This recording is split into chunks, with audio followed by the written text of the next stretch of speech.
So, let's talk Luke. Let me say this to begin with. When I think about the Gospels, I like to think of them as different people taking a picture from different angles of the same event. As like in a wedding, you have different people taking pictures of the event of the wedding that is taking place, but they do it from different perspectives, different angles, and they all complement each other. That's exactly what the Gospels are. Different perspectives taken from different people, but that they come together in a beautiful and perfect harmony for us to learn and be transformed by the powerful events of the life and the work of Jesus Christ. We're going to study the book or the Gospel of Luke, one of the four, right? And I want to propose to you that to start our journey, it's important to do three things or to reflect on three powerful things. Number one, who is this man Luke? Then what is it that he is writing? And finally, why is it that he is writing these things for us? So let's take it from the top. Who is this man Luke? To understand why is why is it important to know who Luke is, we need to go back to the beginnings of the New Testament church. Everything started in Jerusalem. Acts chapter 2, Peter preaching to the masses on the day of Pentecost. Thousands come to know Jesus that day. And then the Bible says that the number of disciples grew greatly throughout Jerusalem. And they would meet in houses and in the temple every day. This is how everything started. Now, in Acts chapter 7, there was an event that changed everything.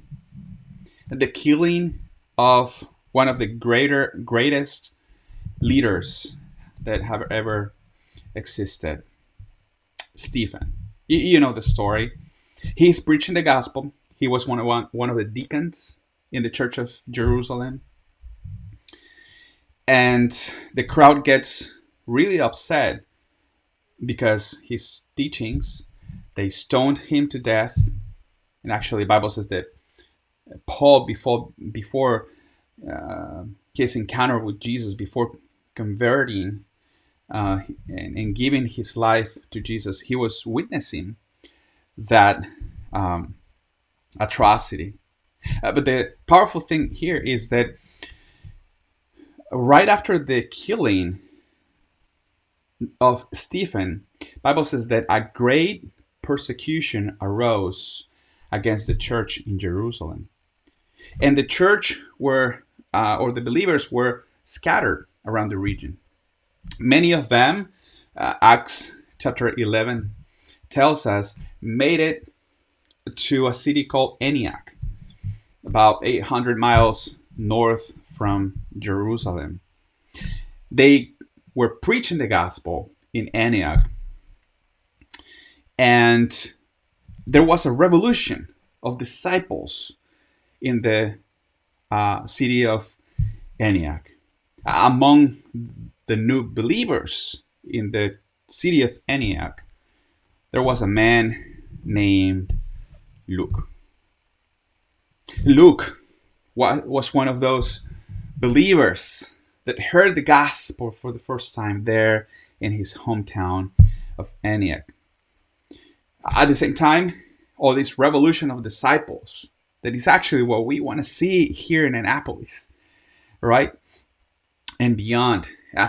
All this revolution of disciples came to be known by the leaders of the church in Jerusalem. In particular, a man named Barnabas. He was like, I want to go there. I want to see what's going on. But he invited, and he invited to come along with him this other young believer, now Paul. Now he's given his life to Jesus. He's got an encounter with Jesus. He had a commissioning from Jesus, and now he's growing as a disciple. And Barnabas is technically discipling Paul, and he takes Paul with him. Then they go to Antioch, and Acts chapter 11 tells us that they both stayed there for 1 year, ministering, helping grow the new disciples there, including Luke. Paul, in particular, invested a lot in the life of Luke, right? And all this dynamic is going on. And by the way, something important to notice here is that what was happening in Antioch was so powerful. This revolution of disciples, that in fact the church in Antioch became the most important church in the New Testament picture. The church in Jerusalem, it was always like the mother church, but the church in Antioch was the hub of operations, the center of operations from which mission trips, church plants spread it around the area, especially the area of Asia Minor. So all this is going on.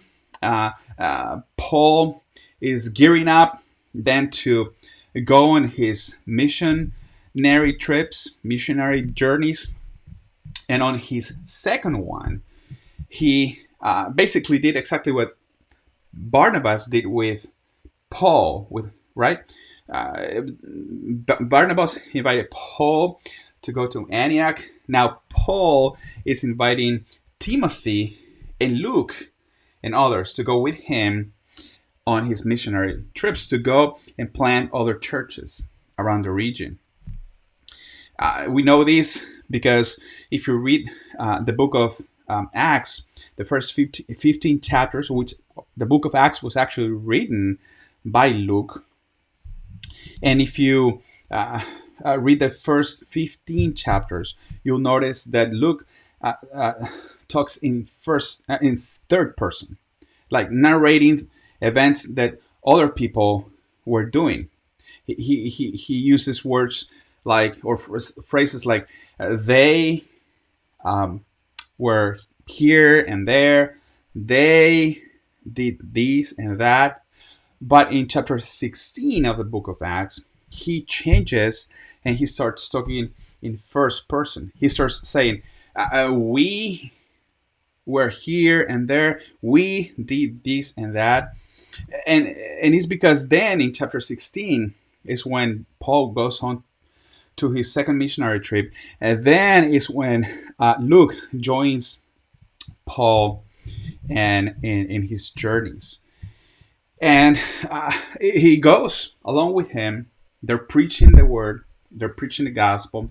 But it's important to notice that Luke was a physician. We know this from Colossians 4:14, where Paul writes to the church in Colossae as they're traveling with Luke, and he tells the saints in Colossae, Luke, the beloved physician, greets you. That's how we know it. That's how we know then that Luke was a physician, and what the importance of knowing this, of noticing this, is that Luke was a man of science, of discipline, of letters. He became a writer, a disciplined writer of all the events that were taking place as he was traveling with Paul, and he was interviewing people. Luke was not an eyewitness. He was not a part of the original disciples. He's more like a second or third generation of disciples. But he's a physician. He's a disciplined man. Yeah, he is recording everything that is going on, but he's also recollecting the journey, the life, the work, and the promises of Jesus from other people. He's interviewing other apostles. He's talking to other people that have written about Jesus, and he's doing all this recollection because he valued everything that was going on. And perhaps this is not in the scriptures, but I think that it's very probable that Paul, knowing these skills that Luke had, a historian, a discipline, a man of science and letters, he probably asked him, you know, please use that talent. Paul, asking Luke, use that talent to record everything that is going on because, this is important, right? And this reminded me of a Netflix series my wife and I just watched a few months ago about this man named Simon Bolivar. You can Google it. Simon Bolivar was a general in Colombia and South America that led the independence revolutions of Colombia, Venezuela, and other important countries in South America. And as he was traveling, as Simon Bolivar was traveling around cities, he noticed that there was a guy, a man in his crew, in his army. There was an amazing drawer, and he calls this man. His name was Aponte. I think his name is actually Diego Aponte. If I'm not mistaken, you can Google it. I may be wrong with the name, but he was Aponte, was his last name. And Bolivar then calls Aponte. Here's a picture of the Netflix series when Bolivar is telling Aponte, we are making history here. I notice you're good at drawing, so I want to charge you with a mission. I want you to draw everything that you see around, especially the important battles and victories we gain, because I want these to be recorded for the generations to come, to be reminded of the blood, the work, and the sacrifice of their fathers for the sake of freedom, for them to value freedom and remain free. This is what Bolivar is telling. Let me connect my computer real quick here before it goes off. To Aponte, and this just I can see Paul and Luke here, right? Paul probably telling Luke, look, we are making history here. And I want you to record and use your talent, your discipline to record everything that's happening, because I want the generations to come to know the work, the life, the promises of Jesus and the revolution of disciples that is taking place around here, or all the lives that are being changed. I'm sorry. Let me have my grape juice for the morning. As a result of that, then, Luke ends up writing two powerful historical documents, actually. One of the most important historical documents of all times. The work and the life of Jesus, which is recorded in the Gospel of Luke, and the work and uh, proclamation of the gospel done by the apostles in the early church. That is the book of Acts. It's just amazing. Now, that's who Luke is. Isn't it amazing? It is already inspiring for me. I want to be like Luke. And we'll see that in a minute. But let's see then what is that he wrote real quick. Luke chapter 1, verse 1 to 4. He says, this is Luke writing, inasmuch as many have undertaken to compile a narrative of the things that have been accomplished among us, just as those who from the beginning were eyewitnesses and ministers of the word have delivered them to us. It seemed good to me also, having followed all these things closely for some time past. He's traveling, he's going, he's into it.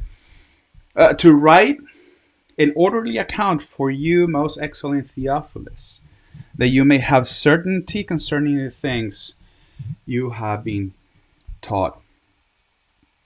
So what is he writing? This is what he's writing.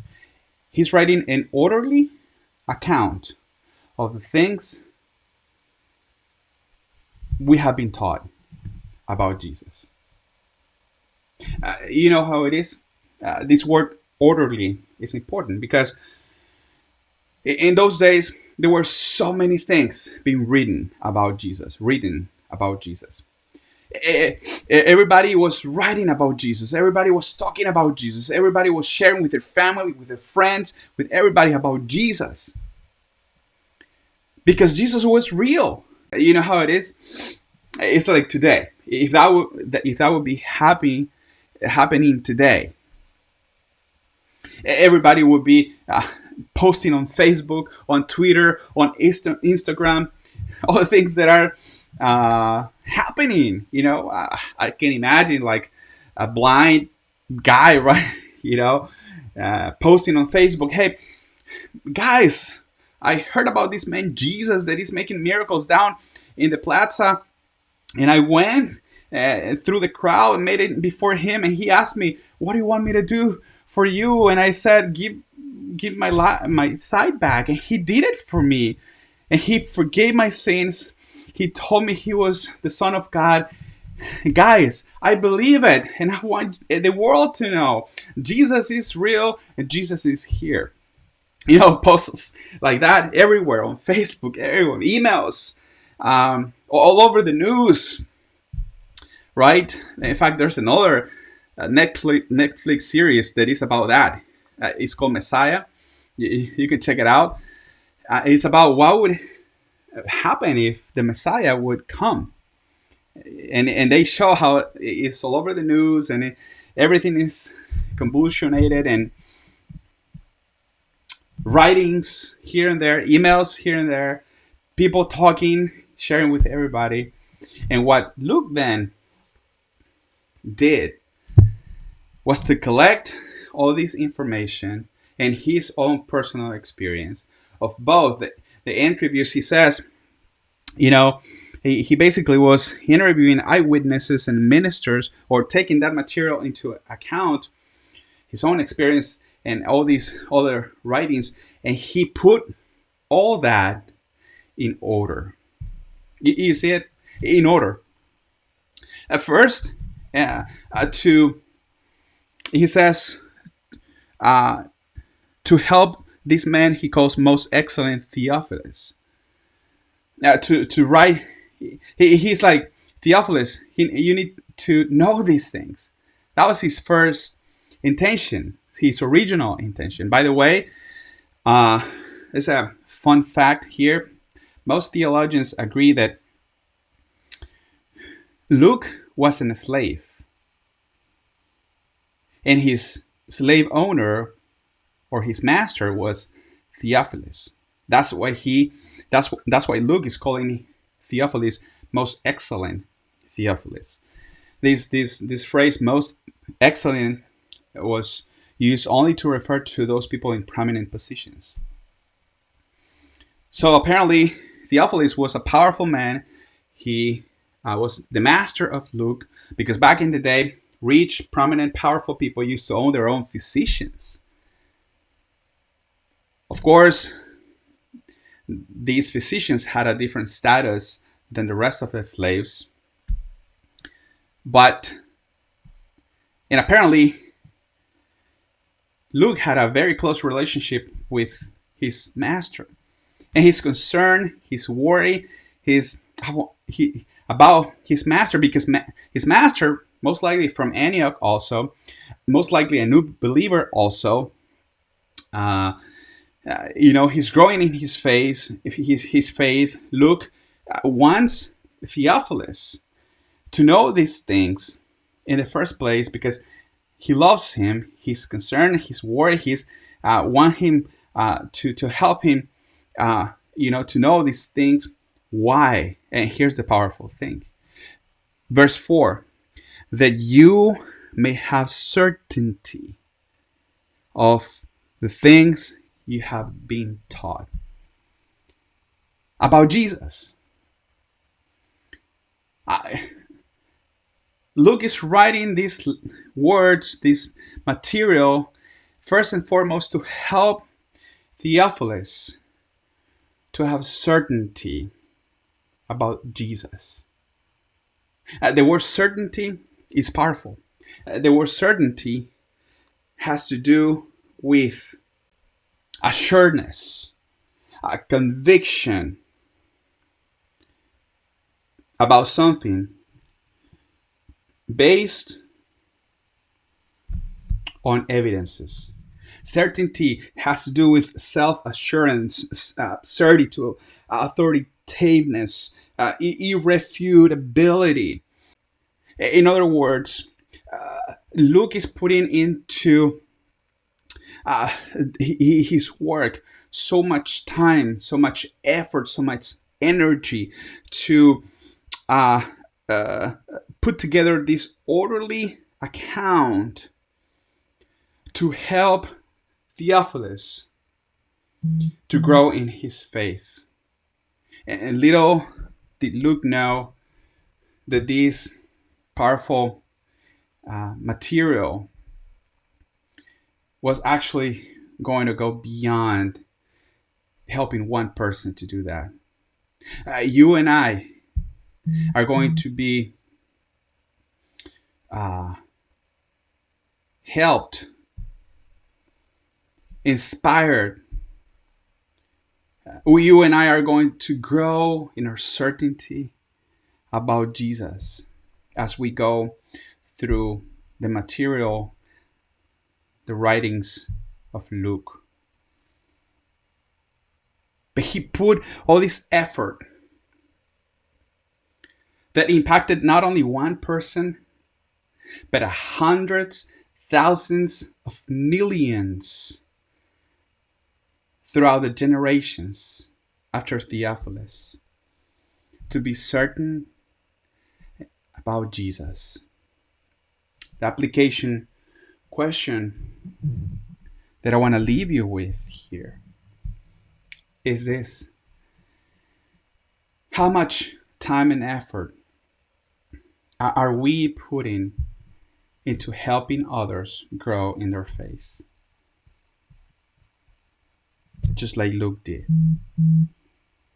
It's going to take time. It's going to require effort. Yes. But think about this. The time that you invest, the effort that you invest in treasuring, in compiling, in journaling, in studying the Bible, and recollecting all the things that God is teaching you, how all the experience of Jesus in your life and the things you are learning around you. All that effort in order to have all that in our hearts and in our minds ready to be delivered to help others grow in their faith. It's going to take work, but you never know how all that effort is going to impact not only one, but perhaps dozens or even hundreds of other people.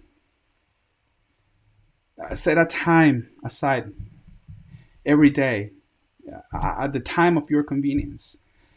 Pray, read the Bible, journal what God is doing in you, in teaching you, and share it. Share it. Like he says, deliver that to others. Pour onto others. You get the point. Kids are Access kids. Learn now that you are young to develop these habits, to journal, treasure everything God teaches you so you can bless others. There is an initiative we are pushing. You know about this. We're calling it Disciple Makers. We're having our first session on December 10th. There, we're going to be reflecting and learning on how can we be more effective in helping others to grow in their faith. That's another opportunity. I strongly encourage you to join in and let's work. Let's grow together. Let's be inspired by Luke. I want to be like this man. I don't know about you. I want to help others be certain about the life, work, and promises of Jesus. Do you? Let's pray. Lord Jesus, thank you for this powerful word you gave us this morning. Move us to action. Move us to think differently. That we never know how much of an impact would cause us investing in one Theophilus, sharing with people around us the things you've done in our lives. Help us, Lord, have the heart of a true disciple like Luke, and like Diego Aponte, just to draw a beautiful picture every morning of the battles, the victories you are giving to us in our lives. So generations to come will remember the work and the promises of Jesus. Pray this in your mighty name. Amen.